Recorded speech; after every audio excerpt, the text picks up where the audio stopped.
Un poco de terror vamos a estar hablando hoy con Mariano Markevich, que ya está conectado con nosotros. ¿Qué tal? Mariano, el que lleva adelante la aplicación Librología. ¿Qué tal, Mariano? ¿Cómo andas? Un gusto saludarte.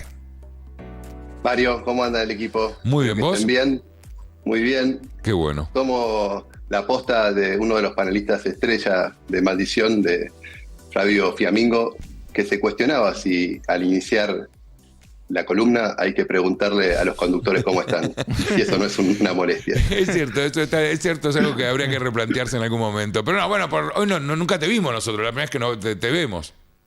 Sí, quizá mi respuesta sea válida, pero preguntarle a ustedes puede ser un poco redundante para la audiencia. Por eso, otro columnista estrella, Sucho, fíjense cómo empieza las columnas él. Ok, nunca me Nos pregunta fijé. cómo está, no sé, no le prestamos atención. ¿No nos pregunta cómo estamos? Muchas gracias, es un placer estar acá. Ok, es cierto. Un gran tipo. Un día deberíamos juntarlos a todos. Y yo me voy, no me Una quiero buena quedar. merienda hacemos Sí, todos. Y yo me voy. Claro, Claro. contás y te vas a la mierda. No es algo que quiera tener adelante a todos. La verdad que lo pensé y me pareció el tren fantasma. Hablando de fantasma, ¿te gusta el terror? Mariano es una... el terror, ¿no? Más allá de la literatura de terror. ¿Te gusta el terror? ¿Te gusta ir a un cine y sufrir y pegar estos saltos? ¿Te gustaba de chico el terror? ¿Te gusta leer terror? En lo personal, Sí, en lo personal. desde muy chico fui muy aficionado al terror, al punto tal que agoté todas las películas que había para ver en el videoclub. Un día, el No que sé por qué te alquilaba... creo, ni lo dudo. No saquen cuenta de mi edad por el videoclub, ¿no? No. Pero cuando voy un día al videoclub, el que alquilaba estas películas me dice que ya estaba todo visto. Y me dice, tengo algo para vos. Y saca una película que son no películas estaba. de la verdad. Claro, ¿querés pasar a suspenso ahora? Claro, son gente que están matando en serio y lo filman. No, Mario, no sabés lo que me mostró. ¿Qué te Me mostró? pasó una película que no estaba en el stand, era una película alemana, que era directamente operaciones, suicidios, muertes trágicas, en la época pre-internet estamos hablando, Sí, claro, ¿no? claro. Sí. Es como, yo después de ver eso, estaba tratando de que mi mamá no viera que estaba viendo eso, ¿no? Era una cosa No quiero realmente que se muy... preocupe, no quiero que se preocupe por mí. Claro, es como cuando alguien vio la película El Cien Pies Humano, un Ay. científico que junta gente por el Sí. trasero, una tras la otra, lo va cosiendo. Sí. Buenísima. Bueno, y después de ver eso dije, después de esto no hay más nada, ¿no? O sea, ya está. Pero Igual viste hay que algo interesante. el terror es adolescente en un punto, porque casi todas las películas de terror así exageradas, incluso las Martes 13, lo que sea, todo Pesadilla, la casi. Sí.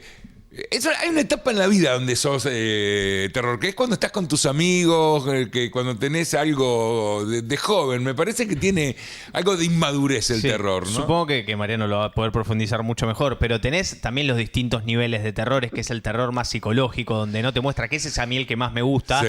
con respecto al otro que es más explícito, el que te asusta inmediatamente, que ese es básico, digamos. Es Bueno, básico ya lo en dijo el- Stephen King, mientras menos aparece el monstruo, más miedo da, ¿no? Claro, por eso. Cuando ya te asusta, cuando ya ves, cuando ya se vislumbra el monstruo dentro de las historias, ya ahí como que yo ya me relajo. En todo lo anterior es lo que me hace generar más terror. Y Por de eso ti- en la lectura me parece mucho más genuino. Y de Stephen King es de quién vamos a hablar, ¿no, Mariano? Exactamente, el maestro del terror, Stephen King, quien ya lleva más de 70 novelas publicadas, un promedio de 2 novelas por año. Tiene Largas. 7 libros de no ficción y algunas muy largas. 7 libros de no ficción hasta el momento publicados, más de 200 cuentos y novelas cortas. Las novelas cortas de Stephen King pueden llegar a tener 200 páginas, con lo cual perfectamente podría llamarse una novela a esos cuentos y agrandar todavía más el número de 70. Estamos hablando de una persona que empezó a publicar a los 14 años, que coleccionaba los rechazos, que se le caía el pin del corcho de la cantidad de rechazos que tenía, hasta que a los 16 empezó a recibir rechazos más personalizados, lo cual le dio cierta esperanza. Estudió letras y vivió en una casa rodante, trabajó en una lavandería, y esto también es un mensaje esperanzador para todos aquellos quienes escriben y no pueden vivir de eso, porque Stephen King, quien es el maestro, ¿no? Siguiendo la línea entre Edgar Allan Poe, Lovecraft, Stephen King viene a tomar esa posta y hacerlo de forma magistral, y será recordado como uno de los más grandes de la literatura universal. A veces no es reconocido, ya sea porque no le dan el premio Nobel, porque tiene quizá demasiado éxito para estar considerado dentro de los mejores escritores. Parecería que el éxito y el prestigio no irían de la mano. Así y todo, Stephen King sigue publicando y sorprendiéndonos con una variedad de géneros muy amplia. Y contestando a esa pregunta que me hacían recién sobre estos distintos tipos de terror y por qué el terror es efectivo, a mí me encanta, dentro de los géneros en los que escribe Stephen, me encanta cuando él escribe acerca de sí mismo, cuando habla en primera persona y hace autobiografía. Hay un libro de cuentos que yo lo recomiendo muchísimo, que se llama El umbral de la noche, para mí su mejor libro de cuentos, en donde en el prólogo habla sobre el género del terror. Y en este punto él cuenta que muchas veces le preguntan a él, ¿por qué escribe sobre cosas tan macabras? Y él contesta, ¿acaso algo te hace pensar que yo puedo elegir sobre qué escribir? Y sobre este tema hay una cuestión que es una metáfora que él utiliza que me parece brillante. Todos tenemos entre nuestro consciente y nuestro inconsciente una suerte de filtro en donde se nos atascan las cosas antes de pasar a ese vertedero abismal que es el inconsciente. Y ustedes y yo, cada uno tiene un filtro en donde ciertas cosas se atascan y otras pasan. Bueno, parece que a él se le atascaban mucho las cuestiones que le daban miedo y con lo cual él, a partir de esas inquietudes que se volvieron obsesiones, empezó a desarrollar sus primeras ficciones. Y a esa pregunta de por qué él escribía sobre cosas tan macabras, hay otra que le sigue, que es todavía más interesante, que es por qué hay gente que paga para ser asustada, porque hay gente que le compra los libros. Y en ese punto, él cuenta algo en lo que todos podemos estar muy familiarizados, que es ese momento en que estamos transcurriendo plácidamente en una autopista y vemos que hay un accidente al costado, entonces aminoramos la marcha quizá un poco de más para mirar qué es lo que está sucediendo allí, con algo más que curiosidad. O también podemos tomar referencia de cuando escuchamos en los medios que murió alguien conocido de una manera por ahí un tanto escabrosa, y se nos despierta una cierta ansiedad mezclada con fascinación, y todo esto va generando una sensación entre repulsiva y atractiva que termina deduciéndose en culpa. Fíjense que este tríptico entre atracción, repulsión y derivado de culpa es aplicable también a la ecuación sexual.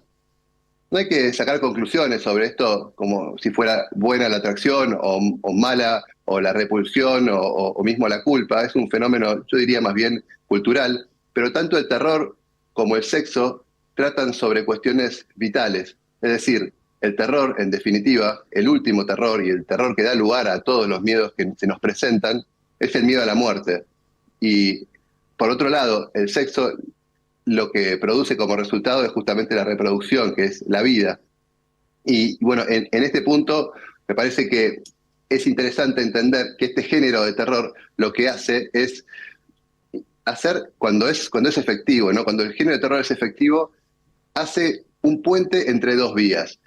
Podemos entender que la literatura clásica, la literatura de suspenso, las novelas policiales, los libros de romance, van en una vía como si fuera un tren sobre la superficie. Y luego tenemos el subte, que vendría a ser la poesía, los libros más, si se quiere, psicodélicos. Podemos citar El almuerzo desnudo de William Burroughs, podemos citar El Ulises de Joyce, y pensar al terror como una vía intermedia entre estas dos maneras de transitar en la literatura, que va de un mundo al otro. Es decir, una suerte de atalaya que se sitúa en ese borde entre el consciente y el inconsciente y nos dice a nuestro consciente aquellas cosas que ve. Pero siempre lo dice de forma metafórica. Por eso, por decir un ejemplo muy sencillo, esa fascinación que hablaba Mario de los adolescentes, quizá por el género de terror. Me acuerdo de mi época, El Hombre Lobo era una película de Michael Fox, ¿puede ser? Creo que era de Michael Fox. Puede ser. Muchacho Lobo. Ah, Muchacho Lobo. Muchacho Lobo. Quizá lo que está expresándose ahí en esa persona que empieza a tener un montón de pelos y a comportarse animalmente es justamente el paso de de la niñez a la adolescencia y el crecimiento del vello púbico y el crecimiento corporal y todos los miedos que eso genera, empezar a comportarse de forma más animal y no tan lúdica como la latencia. Es decir, que detrás de todo eso que nosotros podemos ver ingenuamente como terror, estamos tramitando y elaborando un montón de situaciones que nos podrían resultar traumáticas. Si me permiten, voy a leerles un párrafo de El umbral de la noche, en donde Stephen King presenta lo que para él es el terror. Ah, sí, pero que estabas esperando la habilitación, perdón, adelante. Quizás la explicación consiste en que el autor de narraciones de terror siempre trae malas noticias. Usted va a morir, dice. Olvídese del predicador evangélico Dante Gebel y de su algo bueno le va a suceder a usted, dice, porque algo malo le va a suceder a usted. Quizás sea un cáncer, o un infarto, o un accidente de auto, o quizá empiece a perder un poco la visión, como le sucede al conductor del programa. Pero lo cierto es que le sucederá, y le coge por la mano, y le guía a la habitación, y le hace palpar la forma que yace debajo de la sábana, y le dice, toque aquí, aquí, aquí. Ok. En este punto, Stephen nos dice, yo no tengo problema en dormir con mi pierna entre las sábanas, pero sé que si la dejo afuera, una mano puede tomarme el tobillo y me desagradaría la sensación. Con lo cual, dejo mi pierna entre las sábanas. Además, eso me previene de que alguien pueda tomarme el tobillo. Igualmente eso nunca sucederá, pero seguramente sucederá menos si guardo mi pierna entre las sábanas. Y en este punto, cuando él va contando este ejemplo del temor que tenemos todos que alguien salga por abajo de la cama, o al menos cuando tuvimos en la adolescencia ese miedo de la oscuridad y que aparezca algo impensado, hay algo en donde podemos empezar nosotros a pensar, bueno, este terror que estamos sintiendo es un terror natural, es un terror que lo estoy pensando yo, o es un terror que existe finalmente. Y los que leen terror saben que de esas cosas que están leyendo no existen. Sin embargo, la fascinación se produce de igual modo. Y ahí volvemos a otro de los libros que estuvimos en la columna, que es la psicomagia, en donde esas cuestiones que nosotros imaginamos para nuestro inconsciente son muy reales, por eso producen esa fascinación. Es decir, a él no le va a importar tanto, vuelvo a este ejemplo del pie y la persona o el ente que toma el tobillo, no le va a importar tanto el argumento, contar las cosas, sino mostrarlas. Stephen King todo el tiempo nos está mostrando cosas, no está pensando por nosotros, nos está mostrando situaciones que nosotros interpretamos de distintas maneras. Y en este punto hay un libro fundamental que se llama Mientras escribo, en donde él da consejos de escritura. Imaginemos una persona que escribió más de 70 novelas que nos esté contando cuáles son sus secretos, o al menos sus técnicas para escribir. Es una oportunidad única y la recomiendo muchísimo a la lectura de este libro. Y si me dejan un ratito, doy algunos consejos de Stephen King para escribir. Claro. Bien. Stephen King todo el tiempo va a estar pensando en este filtro de las cosas que se le atascan. ¿Qué pasaría si? Entonces, a partir de eso empieza a pensar, y él dice, no es importante el argumento, no pensemos en argumentos. Mario, ¿estás pensando en esta novela? No te preocupes tanto en cómo va a terminar esa novela. Deja que los personajes te vayan llevando, que sean ellos los que genuinamente, con su impronta, vayan dirigiendo. Quizás sea un buen prompt para la inteligencia artificial, ¿qué haría este personaje en esta situación? ¿No? Claro. Sí, es súper interesante lo que contás de Stephen King, porque Stephen King, viste, entre todo lo que venías diciendo, es también como no sé cómo decirlo, un profesor de cómo escribir o de cómo llevarse adelante y de analizar lo que produce el miedo o no sé, me es difícil explicarlo, a lo mejor vos tenés más palabras que yo, ¿no? Stephen King es muy distinto al resto de los escritores, es como un crítico, es como un observador, es como alguien que a veces se siente que está manejado por la creatividad de otro y le sale y lo hace, ¿no? Es un tipo muy especial, Stephen King, que no sé cuántas veces se pueden repetir los Stephen King. Totalmente. Cada escritor tiene su técnica, esto no hay que, digamos, extrapolar la experiencia de uno, es un gran error además creer que lo que le sirvió a alguien nos puede servir a nosotros, pero no deja de ser un dato llamativo que él cuente que durante el día suyo, rutinariamente, 4 horas está leyendo, luego descansa y luego está otras 4 horas escribiendo. En realidad es inverso, primero se dedica a escribir y luego a leer. Pero una persona que está 8 horas haciendo esta actividad y descansando una vez por semana, quizá explicaría lo prolífico de su obra. Y él dice, yo nunca sé cómo va a terminar lo que empiezo a escribir. Y da este ejemplo. Dice, el otro día estuve en el aeropuerto y acompañé a mi mujer que quería ir al baño y la esperé afuera y vi que pasaban los minutos y ella no salía. Y de pronto otras personas entraban a ese baño y tampoco salían. Y otras personas con compañía que esperaban afuera tampoco salían. Y empezamos a mirarnos entre todos hasta que llamamos al guardia del aeropuerto y le dijimos que las personas no están saliendo de allí dentro. Y el guardia entra al baño de mujeres y tampoco sale. Con lo cual llaman a unas medidas mayores de seguridad y va un grupo policíaco del aeroportuario a este baño y tampoco sale. Empiezan a acercar el aeropuerto, van grupos de seguridad, entran al baño, no salen. Y Stephen King dice, bueno, esta idea quedó trunca porque no sé cómo continuarla. Así que si alguno quiere continuarla, la podríamos publicar en coautoría.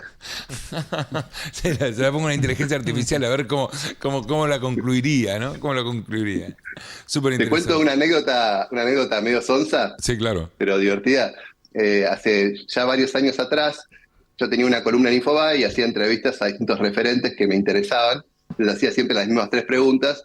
Y en esa época todavía no estaba Instagram, estaba Facebook.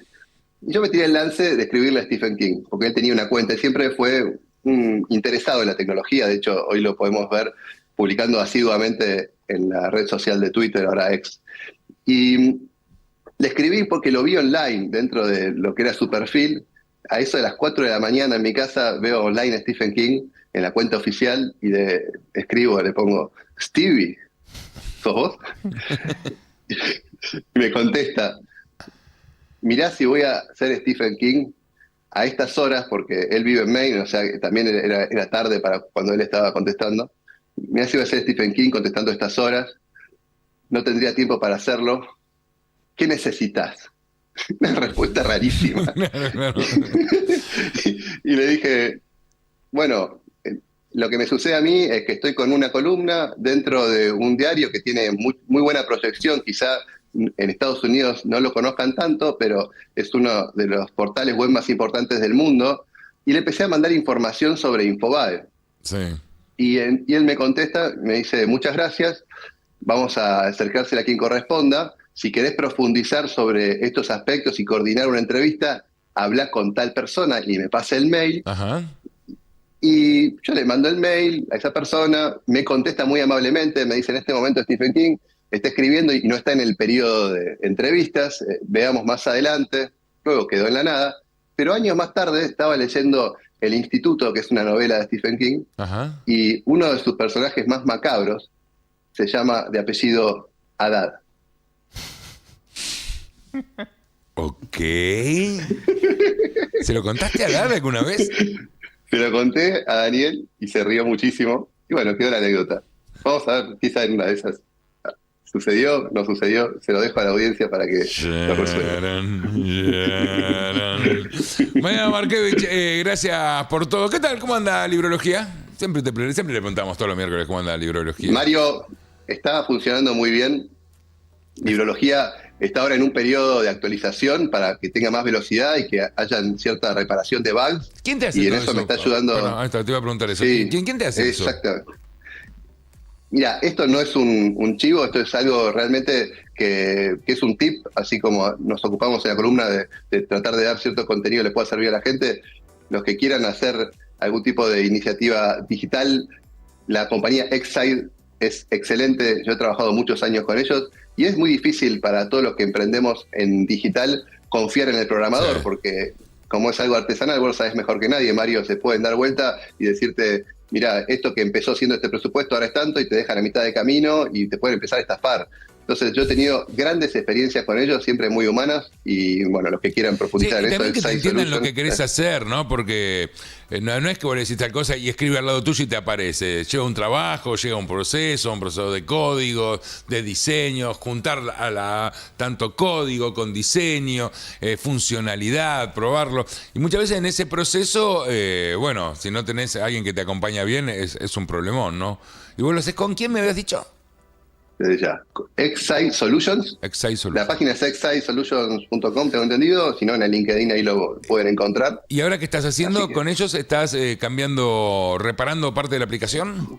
Exacto. Como toda aplicación es un organismo vivo y hay que ir regándolo. Cierto. Y bueno, estamos en este proceso. Un tip que da Stephen King para escribir y aplica también a esta situación electiva. No hay tanto que buscar ideas, sino hay que reconocerlas cuando aparecen. Hasta la próxima. Muchas gracias. Mariano Markevich, escritor, psicólogo forense. Del videoclub La Psicología Forense, vea esto, ¿no? Está bastante claro.